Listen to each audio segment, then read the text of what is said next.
pakinggan nyo mabuti yung RPM kung hanggang saan yung galit ng engine. So sige. Oh, yung galit kanina, yung sabi kong galit, ayun yung galit. Yan o, oh, kanina wala yan eh, nandun yan sa 4 eh. Oh, ngayon o, yung before, pakinggan nyo mabuti yung RPM kung hanggang saan yung galit ng engine. So sige. Oh, maabot siya guys ng 4,000, ulitin ko ulit. Pasok ng hado. So yun siya guys, yun yung before. So mamaya after a few minutes, mga 5 minutes nga na. So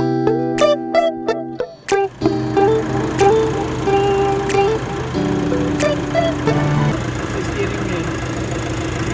So ibig sabihin, may complete na siya kasi. So yung bearing sa bearing, yung kanina, meron siyang clearance na natawag na siyang cake. May smash, meron siyang friction. Parang mayroong hangin na. Ano to siya? Nissan Frontier na para. So bagong-bago ang problema kung ano yung reaction ng hado. So nalagay na natin treatment sa loob. After that, tingnan natin kung ano magiging result. Hindi ko siya ikakat video, pakiramdaman lang natin mabuti. So una yung gagawin, idle na kayo. Idle nyo ng mga 1.5. After 1 minute o ano, mga seconds lang, kung maramdaman nyo yung combustion chamber, pwede nyo siyang iakyat ng 2,000. So pasok natin yung hado dun sa combustion chamber.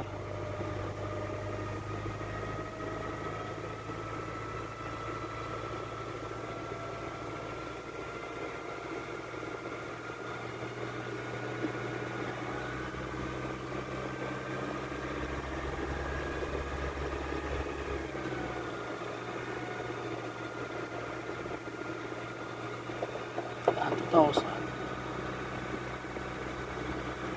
para kailangan maramdaman nyo yung tunog ng makina, yung RPM kung hanggang saan siya.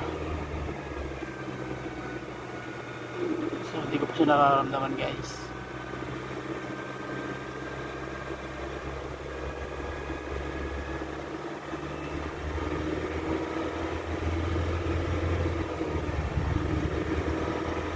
Yan na, lapit na, okay na. Yan na, nararamdaman ko na.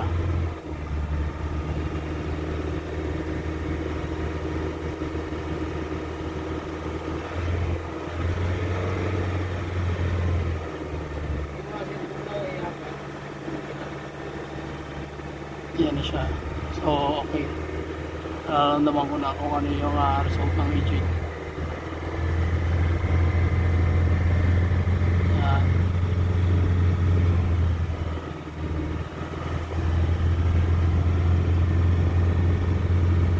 Grabe yung gas-gas ng hairline ng liner niya. Yun na, okay. So nakuha na natin guys, nasa 3,000 na siya. So nakapasok na yung hado doon sa combustion chamber. So meron na siyang bigat, may compression na siya na nararamdaman ko kanina 4,000 almost. Ngayon nasa 3,000 na siya. So medyo mabigat na yung compression. Mararamdaman mo naman yan sa paa mo pag inaapakan mo yung accelerator pedal. So sensor yan, hindi yan cable type. So dun ka magtataka. Yun na, 3,000. Yun. So responsive na siya sa press. So kailangan makuha natin ng 2.5.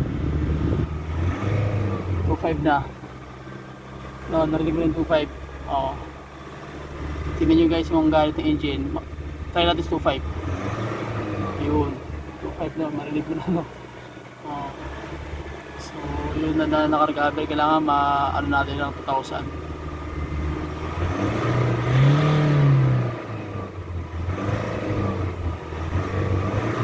Yun. So ganun na siya kasimple, idle nyo lang mga idle.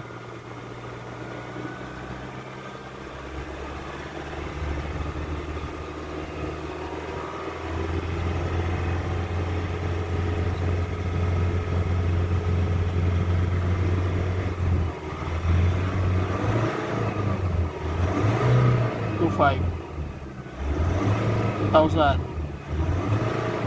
Gumagalaw yung body, no? Yung body ng unit gumagalaw. Gumagalaw to. Ibig sabihin yung makina mo persado. Pag gumagalaw yung body, mas okay yun. Ibig sabihin gusto niya tumakbo.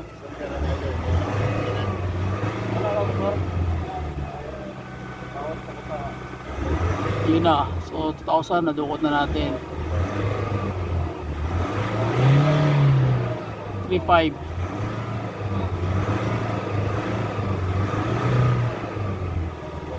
So ganun na siya guys, kasimple. Napakadaling gawin.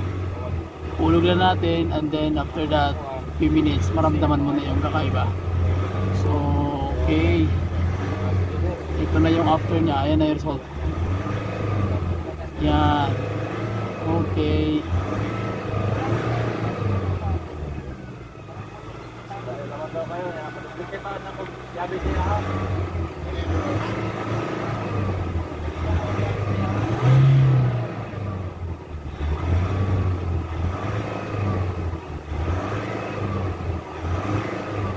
Pastor.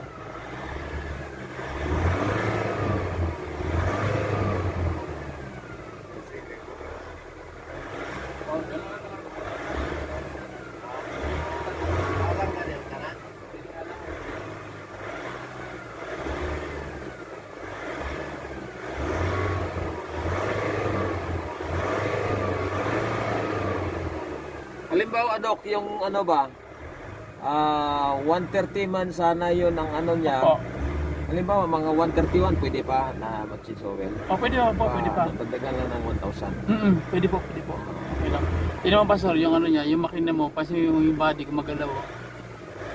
Yung body ng ano yung buong ano mo sakyan gumagalaw siya pagka PM.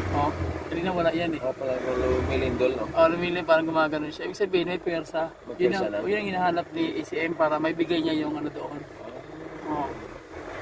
Tingnan mo yung galit kanina, yung sabi kong galit. Ayun yung galit. Yan kanina wala yan eh, nandun yan sa 4 eh. Ngayon Pero dapat 1,000 km ito bago niya ma-complete yung restoration niya kasi yung tawag yan, yung ceramics metal tsaka carbon 60 kailangan maitapal niya lahat doon. Ngayon, kung minutes lang, hindi pa totally lahat na ilagay niya doon. Pero mayroong nag-itik to. Pero may effect on the spot siya, 5 minutes. Pero yung na-complete yung 1,000. 1,000 km talaga para maramdaman mo yung ganda ng takbo. Ayun yan, may galit na siya. May compressor na siya. Yung body mo gumagalaw.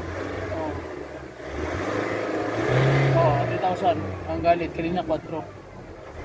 Ayan 2,000. Mas maganda, ibiyahe mo malayo.